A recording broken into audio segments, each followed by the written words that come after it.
Welcome to Win Souls TV. This is your boy, Bright Evangelist. And if you have stumbled on this channel for the very first time and you are looking for more spiritual adventures with the Lord, seeing in the spirit, taking visits to heaven, having conversations with angels, creatures, and heavenly hosts that are assigned to you, if you're looking for all of that stuff, if you're looking for deliverance, you have any type of addiction, then go ahead and begin by clicking that subscribe button, because this is the channel for you, baby.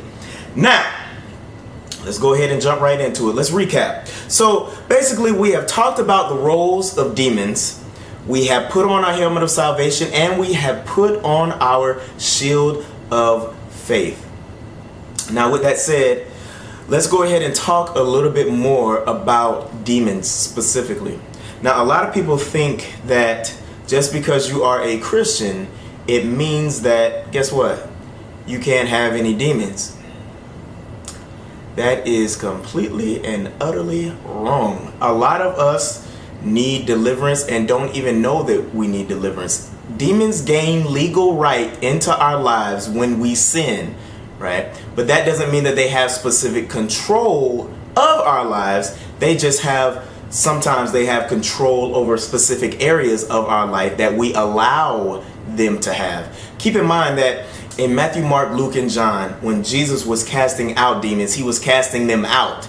He wasn't casting them away from people. So if there is something that is being casted out, then the assumption is that that thing must be in first. You can't cast something out that isn't in the first place. So with that said, now that we have that cleared up, a lot of even Christians believe that that Christians can't be demonized, or Christians can't be tainted with any type of demonic behavior. But that's not the case at all. And a lot of us need deliverance in certain areas. So let's move forward.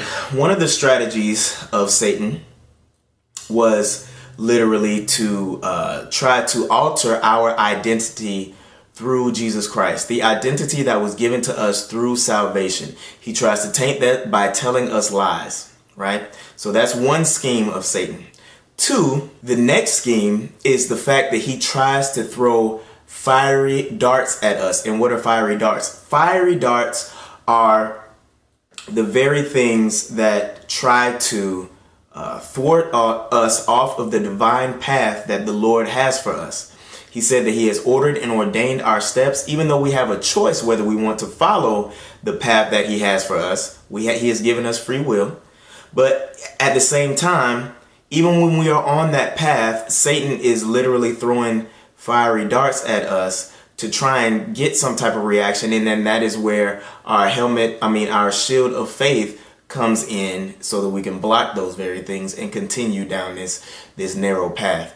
Now, the next thing that I want to venture into is another scheme of Satan.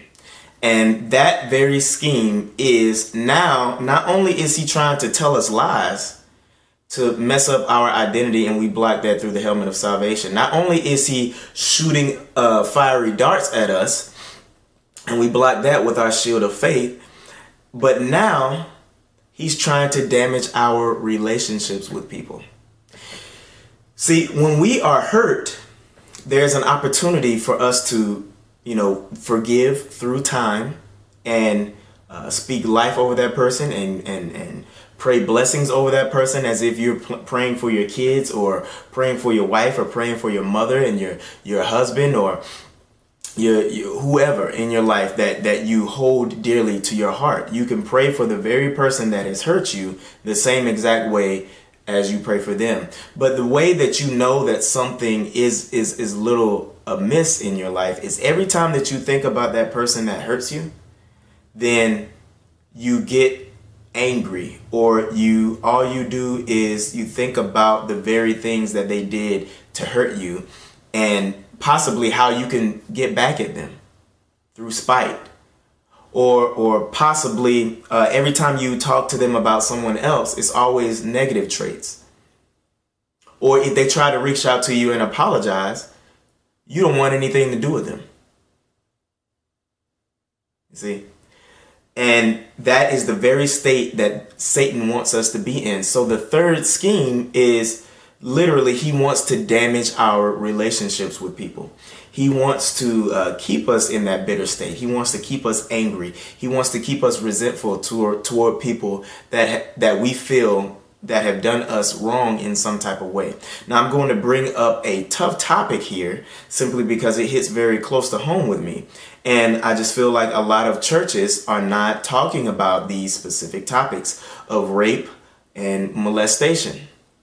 Now, I can talk about them simply because I've been molested. And I know that there is someone, because the Lord is leading me to talk about it right now, that is going through that either right now or has gone through it in their past. And literally they have put a block on their mind in terms of remembering exactly what happened.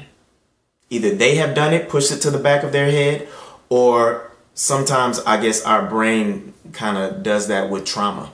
So with that said, if that is you, if you remember, all you have to do is forgive. One of the very things is forgive. And if you have been resentful toward that person, and if the Lord leads you down this path, call that person up and tell them, hey, I want you to forgive me. I want you to forgive me. And why do I say that?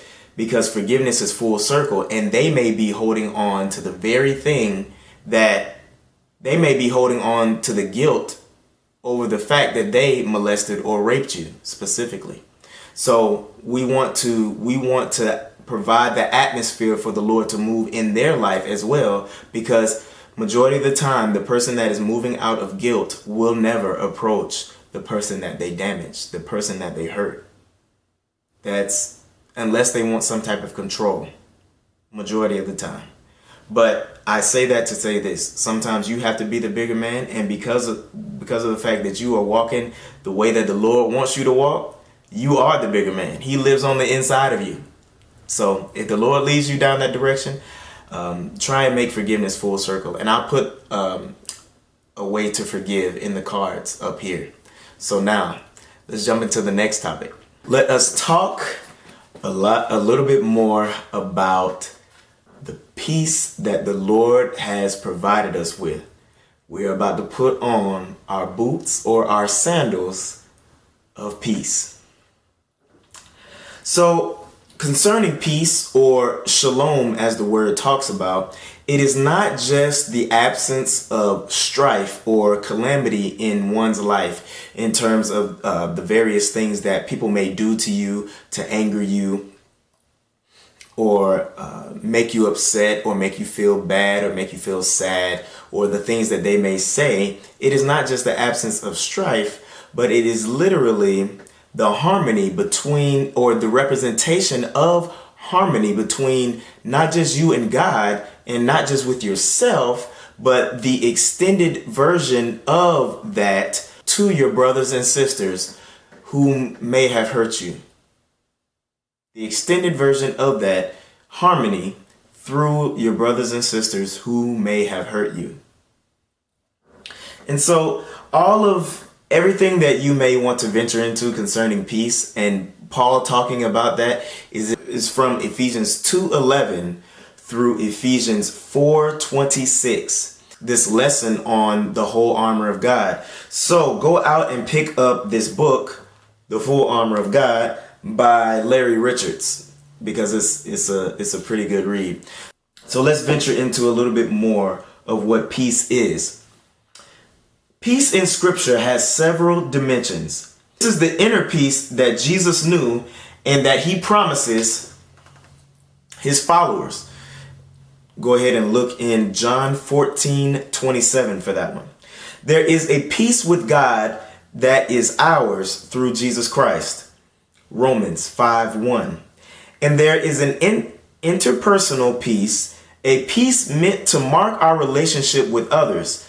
As we page through Ephesians 2:11 through 4:16, we realize quickly that here the gospel of peace is the good news of Jesus that enables us to live at peace with one another. So how do we go ahead and put on this peace? Now, one of the things that I've been harping on during this video is forgiveness. So that is literally how we maintain the peace that the Lord has given us. And I can understand that, yes, we see in a lot of TV shows and a lot of the things that through specific people that just seem to be so strong in our lives that we admire, this, that, and the other, and they don't seem very forgiving. They don't seem very forgiving. But deep down, they are very hurt.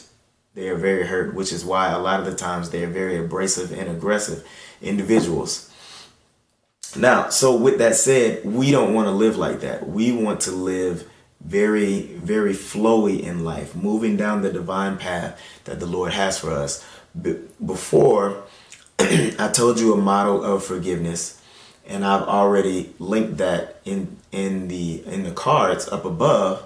But now there is a part 2 concerning forgiveness, and that is where you literally forgive yourself. Now, when you go through, I'm going to give you guys a warning, because this is how Satan likes to work. When you go through the part of forgiveness where you are asking the other person to forgive you, a lot of the times Satan, as his last little tactic, he will literally speak through that individual and have them try and make you feel guilty so that he can have some type of opening so that you can either beat yourself up or so that you can have some type of resentment toward them for not forgiving you for being resentful. So when you go up and try and forgive them, keep in mind that it is not your responsibility for them to forgive. You are just creating the outlet so that they can be released as well, so that they can be free just like you are free. But keep in mind that forgiveness is their choice, and that is between them and the Lord. So they have to make that choice as well. But how Satan will try and come in is that what he will do is he will literally try and say, oh, well, you know what? I don't forgive you. I'll never forgive you for what you did. This, that, and the other, and blah, blah, blah, blah, blah, blah, blah, blah, blah. He will try to hurt you at the last second. Be very conscious of that and be prepared for that going into the situation. And let them know, hey, okay, well, that's okay. You be blessed, and I'll continue keeping you in my prayers. And then just walk off and continue keeping them in your prayers, just as you said. So that is how we literally continue to walk in a state of peace. And that is the best key, is forgiveness. So without further ado, we also want to put ourselves in the cognitive mindset of walking out of that peace through prayer every single time that we leave the house. So I have a prayer for putting on our boots of peace. Before you walk out, we have put on our helmet of salvation. We have put on our shield of faith.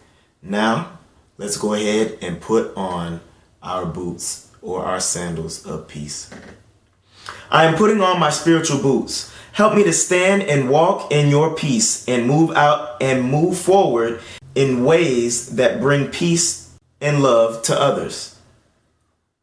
Help me to have full confidence and assurance that come from knowing that I am filled with the peace that only you can give to those who are your children.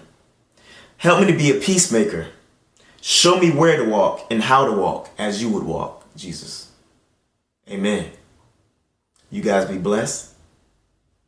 And tell me some stories about, some tough times in your life where you needed to forgive. I'll see you on the next one. We'll put on another piece of the armor. Have a good one.